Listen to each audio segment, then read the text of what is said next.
kakya azu suna kakya azu suna bảy duyên thai mạc mây lòng ninh phùng mấy nắng nuôi bảy duyên thai mạc mây lòng ninh phùng mấy nắng nuôi si kê lâu tư thế alung parita ka kam lâu mây ka cuối tiay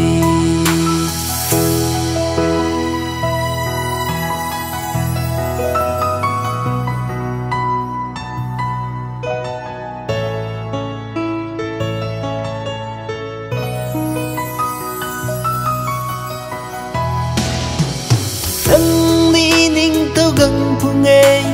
nay khát trôi mang na gần đường ninh khâu nắng đi ninh tao gần phung nghe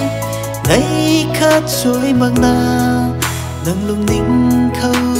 xa thô xa bờ thủy mạc nắng muang rina chuông gần phung nghe nắng lung mai shuna chuông gần phung nghe nắng lung khâu mai shuna si kê khâu tư thế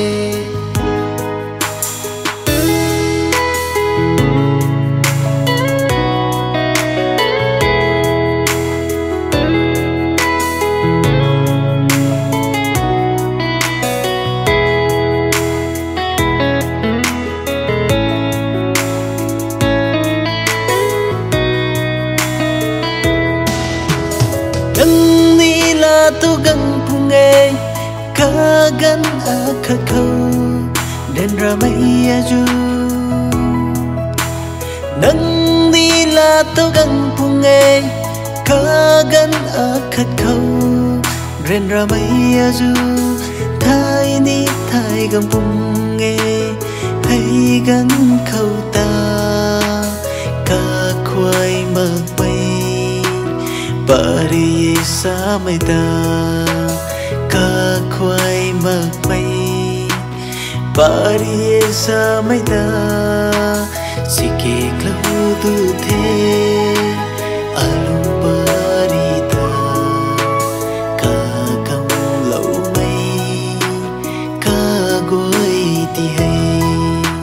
si kê lâu tư thế